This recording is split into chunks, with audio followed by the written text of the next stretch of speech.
Pour illustrer cette deuxième partie de la séquence, j'ai invité Carole et Cécile de l'équipe Afrique de l'Ouest qui viennent d'aller en mission au Sénégal en février-mars 2023 et qui vont vous raconter quelques anecdotes du direct en mission qu'elles ont vécues. Alors, comme les autres équipiers ont bien expliqué, tout est prévu à l'avance. Donc, on a prévu l'agenda, on a prévu tous les documents à prendre, les questions, tout est prévu. Donc, rien ne doit se passer de particulier. Mais non, en fait, non, jamais. C'est pas possible. Donc, lors de notre dernière mission au Sénégal, donc en partant en mission au Sénégal, donc on avait bien sûr organisé notre emploi du temps. Avec les visites qui sont prévues selon les programmes, selon les lieux, le temps de route entre chaque programme en fonction de toute l'actualité des partenaires. Donc on avait tout organisé et on arrive à Baba Garage qui est un village après une heure et demie de route, de piste, c'est de la piste. On arrive là pour visiter le pensionnat qu'on finance. On avait rendez-vous avec le comité de gestion, donc c'est un comité où ce sont une dizaine de personnes qui nous attendaient. On est d'abord accueillis par Malik en arrivant dans le village, qui nous amène, on est en taxi, donc on embarque Malik pour qu'il nous amène jusqu'au comité de gestion. Et là sur la route, il nous dit « Ah mais c'est monsieur le maire ». On s'arrête? Oui. Oui, on s'arrête. Ça nous paraît... bon, c'est tout, on va décaler, mais il y a des gens qui nous attendent. Comment on va faire? Bon, c'est pas grave. C'est lui qui nous a dit on s'arrête, donc on s'arrête. Et là, on va dire bonjour à monsieur le maire qui nous fait comme une campagne électorale, quoi. Donc il nous fait tous ses discours, ses beaux discours, et bon, il nous connaît un petit peu parce que je pense il a déjà rencontré les équipes, donc voilà. Donc il faut s'adapter, pas de stress, faut s'adapter, et puis on sait que on va mettre des gens en retard parce qu'ils nous attendent. Donc bon, voilà. Après on est toujours bien accueillis en arrivant, mais on est en retard. Donc voilà, ça c'était en arrivant bas. Et puis bon, une fois qu'on a terminé notre réunion avec toute l'équipe, tout le monde est content, on a fini. On sort, le taxi nous attend et il est en panne. Il ne veut plus démarrer.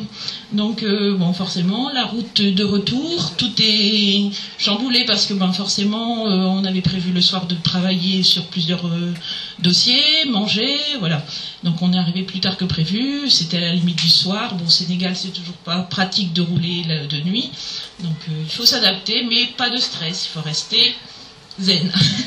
Alors, une autre péripétie qui nous est arrivée, qu'on est quelques jours plus tard, on avait rendez-vous à Village Pilote, rendez-vous à 15h. Donc on se prépare, on sait que là-bas la ponctualité c'est pas gagné, donc on s'était donné rendez-vous, on sait qu'on mettait à peu près 20 minutes, une demi-heure pour aller au Lac Rose, donc on avait donné rendez-vous au taxi à 14h. On l'attend, forcément il arrive en retard, mais bon ça va, ça reste gérable, on avait un peu anticipé. Jacqueline qui était avec nous donne le chemin, alors c'est pas vraiment une adresse précise, mais le nom du village, où est-ce qu'on va, à côté du Lac Rose, etc. Le taxi avance, moi je m'attendais à voir le Lac Rose parce que de mes souvenirs, pratiquement tout le long de la route on voyait le Lac Rose, c'était assez sympa, et là on voit rien, pas de Lac Rose, rien du tout. On avance, la demi-heure se passe, on n'est toujours pas arrivé, et on sent bien que le taxi ne connaît peut-être pas vraiment la route. Donc Jacqueline essaie de lui réexpliquer pour être sûre, et puis il finit par s'arrêter, demander son chemin. Et là on dit ah c'est pas gagné du tout. Là-bas il parle un peu français, mais c'était pas gagné dans ce village, donc on se dit mon Dieu on va arriver à quelle heure, l'heure tourne, et puis on a fini par se dire on va appeler Shérif là-bas au Village Pilote, et puis ils vont s'arranger ensemble quoi, parce qu'on avait déjà plus d'une heure et demie de retard. Et donc on a appelé Shérif qui a fait le GPS par téléphone au chauffeur de taxi. Et forcément on est arrivé. Au lieu d'arriver à 15h, on est arrivé à 16h30. On devait rencontrer les jeunes et les professeurs dans leur centre de formation, dans la classe, etc. Et forcément, ils avaient tous terminé, quoi. Donc plus personne à voir sur place. Shérif qui arrive pour nous saluer et qui nous dit ouais mais j'ai un souci, il y a un souci avec un enfant, je peux pas vous recevoir tout de suite. Et là qu'est-ce qu'on fait? Le taxi il est reparti et donc il y a un éducateur sur place qui nous a pris en charge. On a pu échanger un moment avec eux, le temps que Shérif règle son souci avec l'enfant, et après il est venu, ça lui tenait à cœur quand même de nous accueillir et de nous faire visiter le site. Et donc, au lieu de rentrer suffisamment tôt pour se prendre le temps de se reposer, quand même, de remplir ce carnet de mission par la suite, et on est arrivé tout juste, fallait tout de suite aller manger parce que c'était le dernier service avant d'aller se coucher. Le lendemain, on avait encore rendez-vous avec à Village Pilote pour rencontrer une autre partie de l'équipe. Donc là, c'était le directeur du centre. Et donc on arrive à l'heure cette fois-ci. On avait compris entre-temps que la route du lac Rose, le lac Rose avait été inondé, ça avait débordé, donc les routes n'étaient plus praticables, il fallait prendre un autre chemin, d'où les grandes difficultés. Et donc on arrive le lendemain et là, Cher, pas dispo, parce que là aussi il y avait eu, alors pas vraiment un souci, mais ils avaient raccompagné un enfant dans sa famille et sur la route l'enfant avait dit non mais en fait je veux pas retourner dans ma famille, il avait peur, il n'était pas serein, mais il disait mais je veux voir ma maman quand même. Et donc l'équipe elle s'est mobilisée, pour accueillir la maman, aller la chercher pour que l'enfant voit sa maman. Et du coup, nous, c'est Cher qui s'occupait de ça, et donc on n'a pas pu le voir, bien évidemment. Donc on s'est adapté. On a rencontré une jeune éducatrice qui venait d'arriver, donc on a discuté avec elle. On a fait le tour du centre avec avec Alexandre, à la place de Cher Diallo, qui nous a fait toute la visite et qui a pu répondre à toutes nos questions. Et donc là, c'est pas forcément du stress, mais on se dit quand même... On a tout préparé, on sait qu'on a quand même une ligne de conduite, on a toute la com, il fallait travailler certains sujets, on avait choisi des partenaires en fonction de ça. Et qu'est-ce qu'on va faire? Parce qu'on n'aura pas forcément les réponses aux questions qu'on voulait se poser. Mais voilà. Le dernier imprévu ou pas, on avait la possibilité de rencontrer un nouveau partenaire qui était à Thiès, et je l'avais eu par téléphone, la dame, ça s'était bien passé, mais on n'avait pas eu un rendez-vous fixé, ça avait été compliqué. Mais comme on était sur place et qu'on avait un peu de temps, une petite demi-journée, on s'est dit on va aller la voir sur place. Et donc avec le chauffeur de taxi, toujours le même, on arrive à l'adresse donnée. Et là, il n'y a rien. Il n'y a rien, il n'y a personne, tout ça, donc on est un peu embêté, il n'y a plus d'assaut. Et le chauffeur de taxi, bien gentil, il se renseigne auprès des voisins, l'environnement. Et ici, ils sont partis un peu plus loin, donc on a repris le taxi, nous a emmenés, et puis c'était pas tout à fait là. Et donc on a fait un petit jeu de piste dans les rues de Thiès pour trouver cette association qui, au final, existe bien, il y avait bien quelqu'un, mais le gardien qui était là a dit mais moi j'ai pas l'autorisation de la responsable et de toute façon elle n'est pas sur place, donc je ne peux pas vous laisser rentrer, je ne peux pas vous accorder du temps, donc tout ça pour rien, sauf qu'on a visité Thiès. Voilà.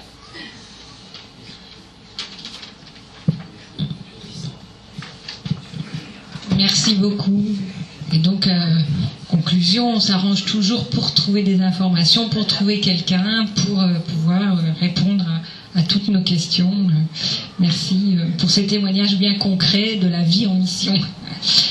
Troisième partie, c'est ce que l'on a découvert cette année avec Corinne lors de notre mission, c'est l'importance de se présenter, de présenter l'association Les Amis des Enfants du Monde à nos partenaires, aux bénéficiaires. Et pour témoigner de cette partie, on va vous montrer avant un petit diaporama. Pendant la mission, la présentation de l'association Les Amis des Enfants du Monde aux partenaires, aux familles et aux bénéficiaires est indispensable pour initier le dialogue et permettre de mieux se connaître. Avant de prendre en photo des enfants, d'interviewer des familles, il est important de leur expliquer qui nous sommes et pourquoi nous avons besoin de ces informations. Les échanges sont beaucoup plus constructifs, plus ouverts et plus complets quand on se connaît et que chacun comprend l'autre. Pouvoir donner des exemplaires des publications de l'association permet à chacun de garder le souvenir de notre visite et d'être ensuite les relais des AEM. La réalisation de ce diaporama a été une idée de Corinne, c'est elle qui l'a préparé et on s'est rendu compte lors de la mission de sa grande utilité. Et dans un premier temps, Corinne, peux-tu nous dire ce que tu avais choisi de présenter dans ce diaporama, de montrer à nos partenaires, aux bénéficiaires, lors de la mission? Alors en premier, bien sûr, il était nécessaire, je pense, de présenter les Amis des Enfants du Monde dans leur partie historique, bien sûr. Mais assez rapidement, j'ai voulu dresser un portrait plutôt actuel de l'association, c'est-à-dire expliquer qui on est, ce qu'on fait et comment on le fait. Ce qui me paraissait vraiment indispensable, c'était de montrer que l'association repose essentiellement sur un grand tissu de bénévoles, avec très peu de salariés, et que tout ça, ça fait une très belle alchimie. Voilà. Et expliquer aussi comment on collecte des fonds, comment on s'y prend. Et alors surtout, je voulais montrer qu'au-delà de l'équipe philippine, puisque on était donc sur place, c'est toute une chaîne solidaire qui est composée d'un grand nombre de personnes, dont vous tous ici présents, qui déploient des trésors d'énergie et d'imagination pour collecter des fonds finalement aux quatre coins de la France. Voilà, je voulais du concret. Et ce concret, comment a-t-il été reçu par les personnes à qui tu as présenté le diaporama? Alors, ça a toujours suscité beaucoup d'intérêt. Alors qu'on présente ce diaporama en le projetant ou alors en version papier, quand il y avait plus de monde. Alors, chez les partenaires, la plupart nous connaissent déjà, donc ils sont très attentifs, ils posent des questions, voilà, ça reste assez sérieux comme présentation. Chez les bénéficiaires, j'ai trouvé qu'ils étaient beaucoup plus spontanés finalement, et avec beaucoup de réactions. Alors, ce qui a remporté vraiment un grand succès, c'est les photos de la course des héros. Alors, quand je leur ai montré à un moment que j'étais dessus, ils ont applaudi. Voilà, les étudiants ont applaudi, c'était rigolo, c'est sympa. Et puis, quand ils ont vu un monsieur en short avec son épouse, avec un espèce de truc rouge sur la tête, là, et que je leur ai dit que c'était le président des Amis des Enfants du Monde, alors là, ils ont fait « Waouh !» Ils étaient vraiment étonnés et puis ravis, je pense aussi. Voilà.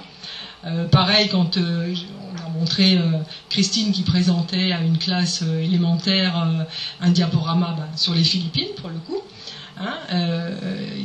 On voit qu'ils étaient vraiment impressionnés. Et puis bon, d'autres réactions aussi. À un moment, dans une école, il y a une jeune étudiante en études supérieures qui s'est levée et puis qui spontanément nous a manifesté son intérêt, sa gratitude. Et quand on lui a tendu un toit à la fin de la présentation, elle s'est précipitée vers nous. Elle voulait savoir qui était Christine, qui était Corinne, et le toit, elle l'a pris comme ça contre son cœur en disant « Oh, je vais le lire !» Donc voilà, c'est vraiment des moments très très importants, quoi, cette transmission-là. Et puis oui, ce que je voulais ajouter, c'est que souvent quand on arrive dans certains endroits, les enfants ils sont spontanés, mais les étudiants ils sont, je pense, un peu intimidés par notre présence. C'est-à-dire que sans doute on leur a dit, voilà, il y a l'association qui arrive, ils sont un petit peu convoqués, sans doute, pour se présenter.